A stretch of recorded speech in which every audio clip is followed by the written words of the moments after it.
From the Denver Broncos Media Center, welcome to Broncos Country Tonight with Ryan Edwards and Benjamin Allbright. We had Mike Garafolo on our program from NFL Network. Kind of laid out the plan here for Sam Darnold.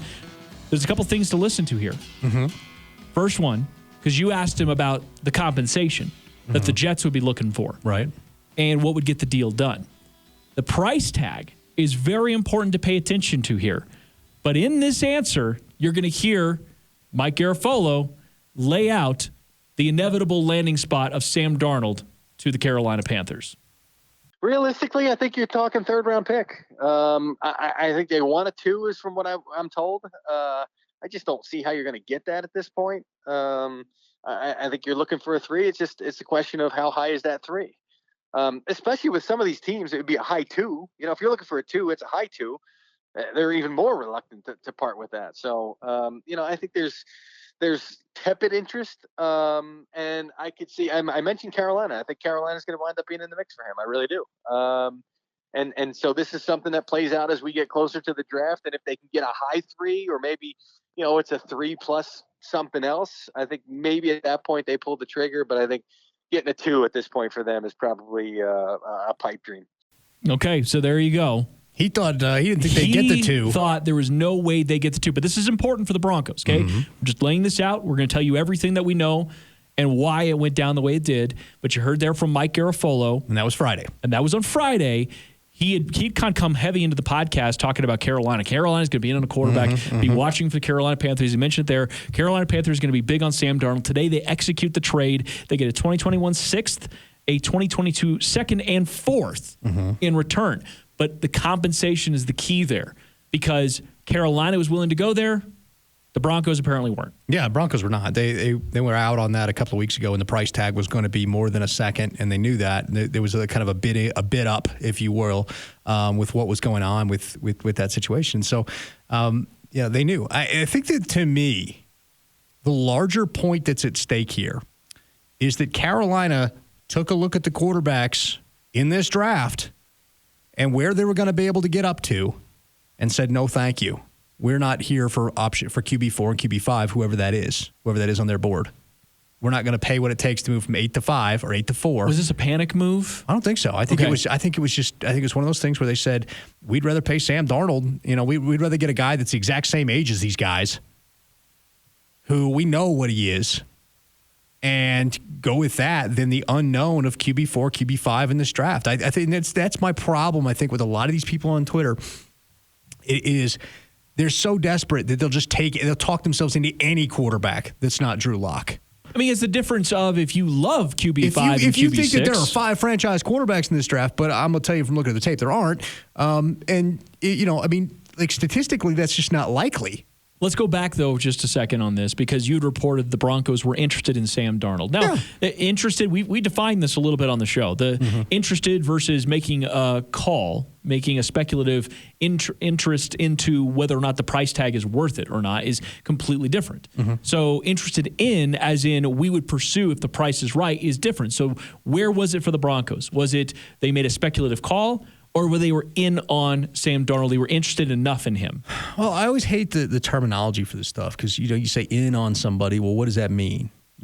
Specifically, what does that mean? If the price was right, would they have tried to acquire him? If the price was right, they would have. I think it would have pulled the trigger. But they were not in on it at a 2nd rounder plus. They just weren't. They've got other needs. They know what they need to do, and so they just weren't in on it at that price tag. If it had been a 3rd rounder, I think the Broncos would have been. But you heard that even from Mike Garafolo. Mike Garafolo laid it out. He said, "I think he goes for a 3rd, maybe a 3rd plus." And I can tell you from people in that they were surprised by the amount that Sam Darnold fetched, especially because there was a dwindling market. That's part of the reason that the Jets pulled the trigger now. Is because there was a dwindling market, and they could have gotten more for him back in February than they got now. But in terms of what they're going to do, the Broncos are exploring all options. I can tell you they have not, air quotes, fallen in love with a quarterback yet. And the reason that I can tell you that is because they're not quite done with the scouting and evaluation process. A lot of that's going to be done over the next 10 days. I was going to say, this is the next important week and a half. They're really starting to get down there and stack up the board. And now, I will tell you, if they were in love with somebody, they would have already traded up. Okay? I mean, you follow. There are context clues here. Watch their actions in this case. There are context clues here. There are guys they like. There are guys, and there's the difference between like and love is the difference between trading up and letting a guy fall in your lap. So let's move the needle now. Now that Sam Darnold is off the board, Teddy Bridgewater, Nick Foles, Gardner Minshew, and then the draft of quarterbacks. And, of course, there might be somebody else in the mix there. But there's still Alex Smith out there, which I think is like the absolute worst case. Everything falls apart. We don't get anything. I think that's kind of what they're viewing as that. What about Teddy Bridgewater? I don't think the Broncos are trading for that contract. So it had to be a restructure. I mean, there's an out after this year, yeah, but it's a $22.9 million cap hit, right, this season, and then you get the five. You still have 5 or 6 dead, I think, after this season. If you got, I have to go back and look at the contract. Okay, five. I have to go back and look, but yeah, I don't think they're trading for that contract as is. I think and Mike Kliss put it out earlier, and that's kind of what was reiterated to me, was that if the Panthers were to do something like the Case Keenum situation, where they would eat about half of it, then that might be something that they would look at that point, depending on what the price point in terms of trading asset, because you're not just acquiring a mega contract, you're also having to give up assets to do that. So I think the Broncos are kind of more willing to play this like, well, we'll see what they're willing to do, and we'll see what the cost would be. But so far, they've been shopping Teddy Bridgewater for about 3 weeks, and no one has bit. They haven't had a single offer, not one, for Teddy Bridgewater there in Carolina. I know that from the Carolina side of the house. Mm-hmm. So I think that the way that the Broncos are looking at this is, if they cut him and he hits free agency, we'd come with an offer. That way we don't have to give up an asset. We can get a contract that we're comfortable with and go from there and let Teddy Bridgewater and Drew Lock have a competition and go from there. Coming up next on Broncos Country Tonight, Mike Garafolo from NFL Network calls his shot on what the Broncos will do at quarterback. Get to it next.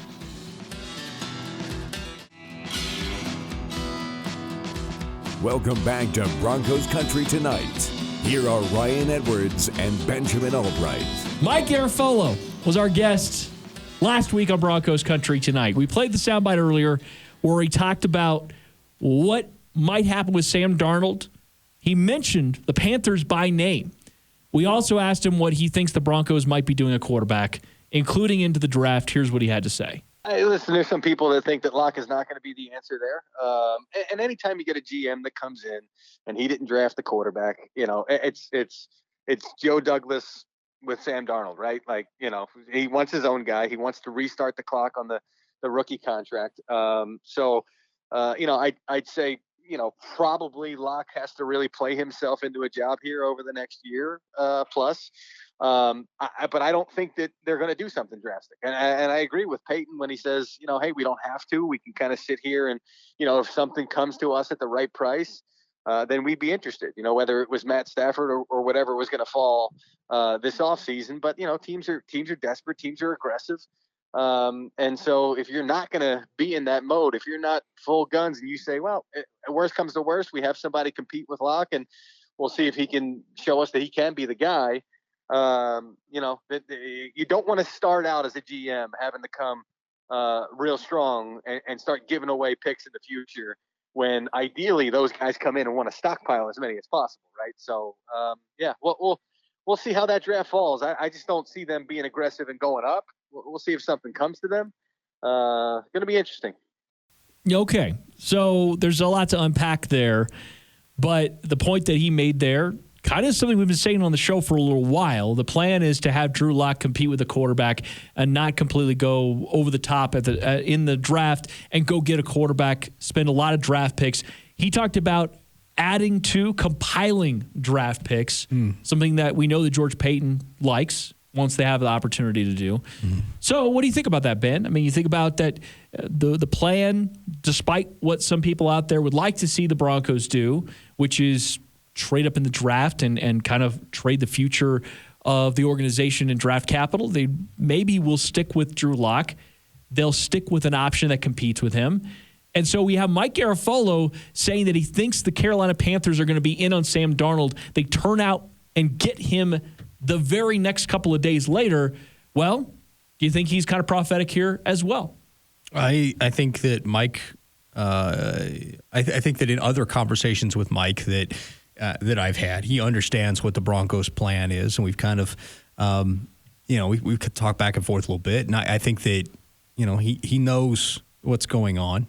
The Broncos, if the right situation falls in their lap to take it, and that's what I'm trying to, I guess what I've tried to convey to people this whole time is look, just because I'm telling you this is the plan, that doesn't mean it's all going to play out exactly that way. Keep in mind there are 31 other variables and 31 other teams, right? So you've got other teams that are bidding up certain things. You've got other teams that are doing all these things, and that can change the landscape and the dynamic. And the Broncos have an idea of what they want to do, and they don't want to give up on Drew Lock. And teams have been after Drew Lock. The Eagles wanted Lock. The Lions wanted Lock. The Broncos weren't dealing him. And so, I think the Broncos look at this as hey, if the right situation comes along and we think we're getting an appreciable upgrade, we'll take that. They sniffed around Matt Stafford because they felt Matt Stafford was an appreciable upgrade to Drew Lock, but they didn't want to give up Drew Lock because they wanted to continue to develop him. And, if the Matt Stafford thing worked out and 2 years down the road when his contract's up, you kind of got an option. Do we, do we keep with Drew Lock here and let him succeed Matt Stafford? Stafford's still playing well enough, that kind of thing. Ultimately, none of that worked out because Stafford went to a different team. But, they have their plans, and they're kind of sticking to it. And Drew Lock is a part of that plan. They're comfortable with running it back with Drew Lock. They feel like year 2 in this offense, they could see a big jump from him. They believe that. They believe that could happen. I'll tell you that, in the front office, there are people that believe in Drew Lock, and there's some people that are kind of I don't know. In the coaching staff, it's the same way. And so it's not a unified, perfectly whatever front. So what they want to do is strengthen that room. They want Drew Lock and somebody else and hedge their bet and go with that. They went to the pro days to take a look at some of these guys, and they may draft a quarterback at 9. They may not. They may draft a quarterback later as a developmental guy. What's really funny to me about this is if somehow Justin Fields, for example, slips all the way down to 9. And then you pass on him? And, if they either pass on him or even if they take him, there will be people out there that say the Broncos should have traded up. Well, that's just stupid. Yeah, no, and I'm just saying that people say, well, you got lucky, that he fell in your lap and you didn't really have to do anything for him, and you must not really love him. It's the same people that said that about Drew Lock, that the Broncos don't really love Drew Lock because they let him slip all the way into the second round. But that's that like versus love kind of thing. There's a difference. Love sold 100% that he's the franchise guy, you trade up and get him. And so there's truth to it in that component. But there's also it's what they're trying to imply is fiction. And the implication is that I just don't care about the guy at all, which is not true. The other part of this that bugs me is that often with the analytics-based approach that it comes to football these days, the human component gets lost. Dude, football's like family. The locker room's like family. And you can see that with the impassioned defenses that some of these defenders have come to with Drew Lock, looking at Shelby Harris or Justin Simmons and those kinds of things. That's your guy, and you believe that he can grow, and it's your teammate and your boy, and you think that he can grow and get better as a player. It's not like Madden where, you just get a guy, this is what he is. If he didn't improve in the first year with the rating scheme, then we just got to dump it, throw him out with the bathwater and move on to the next one. That's not football, man. Football's different than that.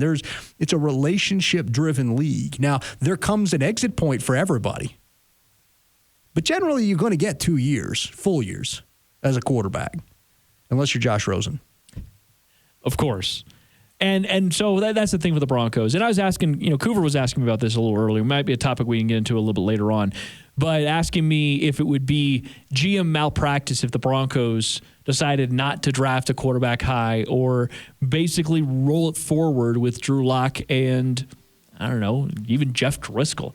I just don't see that happening. I don't see a scenario where they don't add anybody to the room. I'll be more surprised if they stand pat at quarterback than anything else. Coming up next on Broncos Country Tonight, Cody Roark from Locked On Broncos joins us. We're going to talk about the Broncos' options at quarterback now that Sam Darnold is a Panther.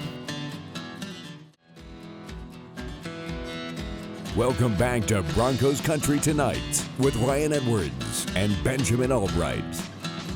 Let's head out to the hotline and bring on Cody Roark. I want to start with what was the big news of the day, and that the Carolina Panthers acquired Sam Darnold. They got him for a 6th this year, a 2nd, and a 4th in 2022.